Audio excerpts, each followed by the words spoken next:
తెలంగాణ ప్రభుత్వానికి తెలంగాణ విద్యా కమిషన్ సరికొత్త సిఫార్సులు చేసింది.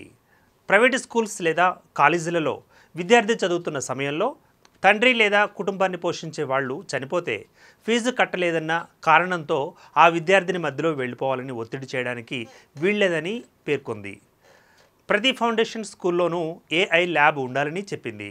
మధ్యాహ్న భోజనానికి ముఖ గుర్తింపు హాజరు అంటే FRS, విద్యార్థుల తల్లిదండ్రులు చనిపోతే ఆ ఏడాది ఫీజు రద్దు, ప్రైవేటు స్కూల్స్ కాలేజీలు 2 ఏళ్లకోసారి నిబంధనల మేరకు ఫీజులు పెంచుకోవచ్చని కూడా తన సిఫార్సు నివేదికలో ప్రభుత్వానికి కమిషన్ వ్యక్తపరిచింది.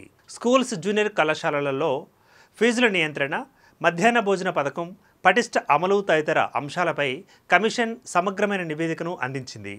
పాఠశాల విద్యలో తీసుకురావాల్సిన సంస్కరణలపై కూడా ప్రభుత్వానికి కమిషన్ వేరువేరుగా నివేదికలను సమర్పించింది. ఇంటర్ విద్యార్థులకు కూడా మధ్యాహ్న భోజనం అందించాలని, విద్యార్థులకు రవాణా సౌకర్యం కల్పించాలని అభిప్రాయపడింది. ఈ సిఫారసుల అమలు నిర్ణయం ప్రభుత్వానిదే.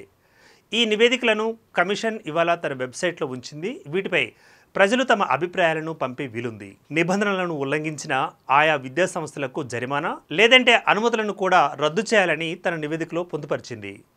రిటైర్డ్ IAS అధికారి ఆకునూరి మురళి అధ్యక్షతన గత ఏడాది సెప్టెంబర్ 4వ తేదీన ప్రభుత్వం ఈ కమిషన్ను నియమించగా ఇవాళ తన సిఫారసుల రిపోర్టును ప్రభుత్వానికి అందించింది.